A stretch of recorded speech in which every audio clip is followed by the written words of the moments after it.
Hey guys, subscribe for daily content. And if you're shopping for gear, make sure you check out the description for the newest items at some of the very best online retailers. There's also links for some of the items that I personally recommend. Thanks! What's going on YouTube? Metal Complex here, and today I've got a short little knife review / knife overview to share with you guys. This is the Maxace Balance M. This is the newest version of the Maxace Balance. They've had quite a few different variations of this knife, and I have not covered them all. The Balance was the very first model that I ever heard of from Maxace, and I think it's a flagship model. They've made kind of this perfect in-between. If I remember correctly, they've had bigger ones and perhaps even smaller ones. This comes in at a really good price of $128. I mean, it's made in China, but this is made really well. It's got an M390 blade on it, and they claim 60 to 61 HRC. I need to wait and see if Taylor can confirm that, but that's pretty darn good, especially considering the details on this knife. It's really, really cool. So anyways, we're going to speed through this because it's a pretty simple knife. There's not a whole lot to cover.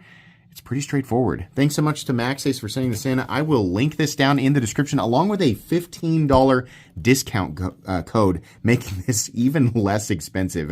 This is kind of a no-brainer knife. It's really, really good and very competitive for the pricing. So if you want to use that code, it's down in the description right beside the link for the Maxace website. Make sure to follow me on Instagram at metal_complex. Did I already say thanks to my patrons for supporting me, etc.? Thank you so much. Let's go ahead and measure it here. It's actually a full-size knife coming in at 8.3 inches. That's bigger than I thought it was going to be. Blade length is honestly about 3.75, 3.7 at least. Cutting edge is also about 3.7. That's pretty amazing. Let's go ahead, and it's almost like they call it the balance because of the blade to handle ratio. Probably not because of the weight, and we'll get to that here. Let's do some size comparisons. Any custom scales you find in this section can be found in the description. In the description under Original Goat and others. So this up against the Excalibur, you can see it's about the same overall length.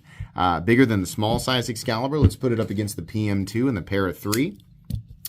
You can see here about the same overall length as the PM2, but it's got way more cutting edge. And then finally, we'll put it up against the Benchmade Griptilian, or in this case, the Ritter Hogue and the Hogue Deca.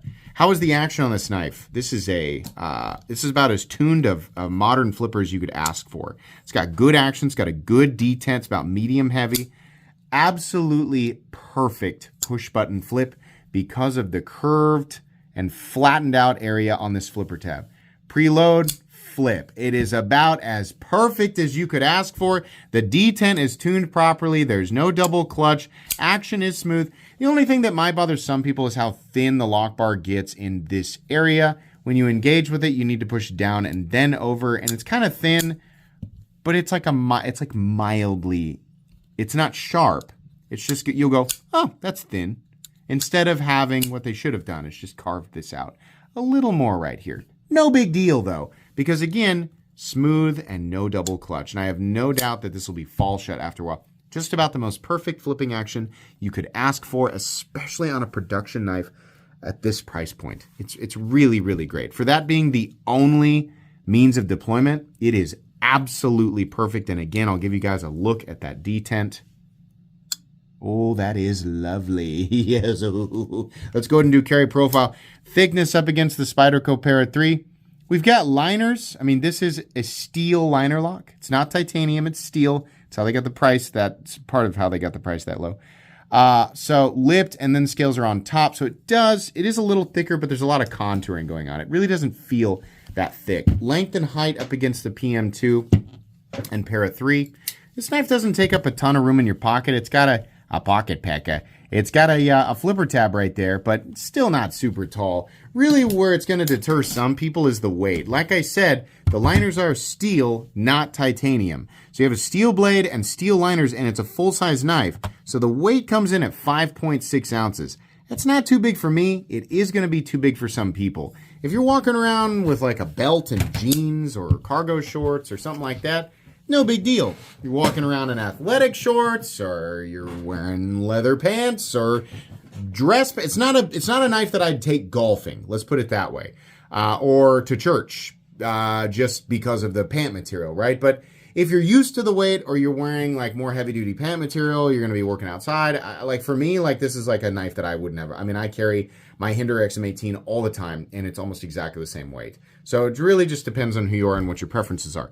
The balance on the Maxace Balance is actually not in the middle, which people will aggressively point out the irony of.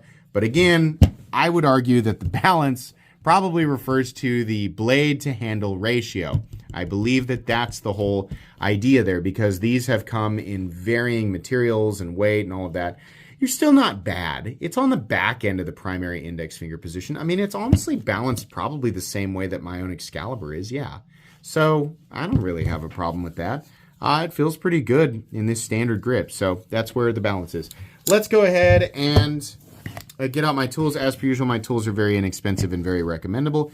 You can find them right down in the section of my description that talks about the tools I use in this channel. T8 for the pivot, T8 for the body screws, T8 for the pocket clip screw, which by the way is only mountable on one side. Is that actually the case? Yeah, it's nested in there. It looks like it's nested in the fuller or the groove. It's actually got its own nesting spot on the right side. And it's also curved, so it's not like you could curve it the other way. I mean, you could. That would be stupid. And then you have two little T6 screws holding in these overlay scaly thingies. So yeah, and the same thing on that you can see it underneath there. There's a, can you see it? There's a little screw underneath there. So taking the frame apart is really, like, you don't have to take the scales off, I don't think. I mean, yeah, you should be able to just take the pivot off and then take the scale screws out and you should be fine. You'll need to take the pocket clip screw out. But if you want to take the scales off, then you can do that. As long as you have the right tools for the job, you should be good to go. Let's go ahead and measure the blade stock thickness, because that is something that is worth pointing out. This is not a thick blade. The blade stock thickness on this guy comes in at 85 thousandths, making this a wonderful slicer. Let's move into the meat and potatoes and start off here with a demonstration on something as simple as paper. Wowzers. This doesn't even need to be curved or drawn into the material. That blade is so ready to just... Obviously, I work with sharp knives all day, every day. And most knives can slice. Only some knives will do that, where I can just push it into the material and it goes. The blade on this is fully flat ground, crazy. I mean, it gets so thin down here. The factory edge is so nice. If they're actually heat treating this 60 to 61, what an awesome performance blade. There's nothing in the cutting path. It's so comfortable to hold. Pocket clip's got a bit of a Loch Ness Monster build, but you know what? I don't even care. This is the type of knife that if I had to go out and process like a bunch of cardboard, just continuously, like thick man, what a beast of a blade. The geometry on this is just awesome. Kind of has that Shirogorov groove right there. If you look at like the F95 from Shirogorov's, kind of got that. Really good looking. Tons of blades out there have this same profile, but getting it all together and bringing that thinness, you know, down the way that it is at this, and getting the cutting bevel just right, man, they nailed it. Talk about an easy blade to touch up, at least for the continuous, you know, curvature there. It's not like two separate angles. Really nice. It says Maxace right here. They could probably just start using their logo, but that's what it says. And then they put Balance M M390 2026. We don't need any of this. Just put M390 right there and just leave the rest of it. I don't know why all that's there, right? Maxace, you guys probably could do away with this and you could just take your logo and put it on the pivot. I think that would look better. This is steel, so no steel lock bar insert, but you know what? They did a really good job with this. We've got some, you know, some decorative stuff here, this sort of brassy teardrop pivot collar. We got some nice G10 here with a groove. It's shadow boxed by the surrounding darkened steel. We have a nice brassy looking backspacer. Same with the pocket clip, nice lanyard hole. Kind of a dressy knife, honestly. There's not a lot of stuff in this awkward territory. Like I said, this is a $128 knife. If you use the discount code, it's a $113 knife. The $100 to $150 territory is the weirdest zone in the knife world. Everything that's really good there is still just kind of... There's a lot of reasons to pay less, and there's a lot of reasons to pay more.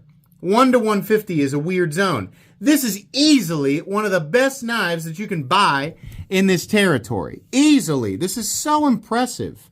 Now, if it was, I think maybe what would have helped out here with the weight is if they had made these scales like fuller, and then they had nested some thinner steel liners and made this a generic liner lock, and then combined it with M390. That would have helped out with the weight. I think it probably would have helped out with the feeling of the lock bar. It would have helped out with the balance, right?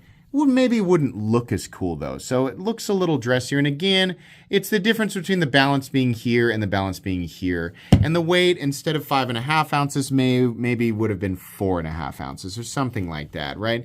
Not that big of a deal. But as it sits, really good. Wish we would have found a way to do, a lefty pocket clip, but okay. Maxace can do a liner lock. I think they do a really good job.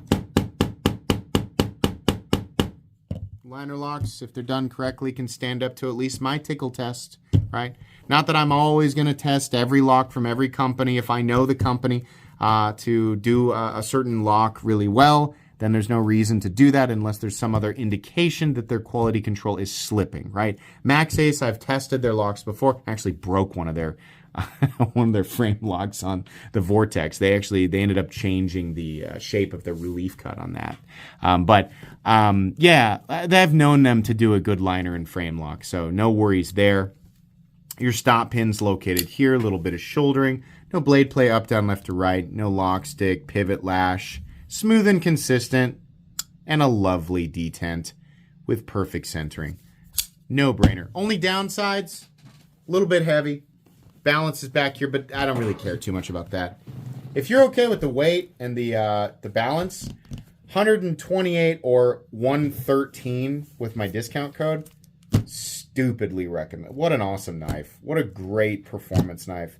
Not anything crazy special. It's not necessarily standout in design. It's pretty generic in design, but the value for what you're getting is awesome. I know that Taylor has been talking with Maxace about their HRC. Hopefully, we see higher and more consistent numbers from them. I like Maxace. I'm rooting for them. I'm happy they're talking with Taylor. I think that's all the more reason to pick something like this up and be paying attention to Maxace in the future. Highly recommendable knife. It'll go in my recommended knives playlist. That's going to be it today, guys. Please make sure to follow me on Instagram at metal_complex. If you enjoyed this video, leave a like. If you'd like to check out my other content, I do, of course, have lots of videos of knives that are either expensive or inexpensive that I do or don't like, so check those out. And if you enjoy all my content, go ahead and click on that Metal Complex. So go right there and subscribe because there's definitely more coming. Thanks again for watching, everybody, and have a great day.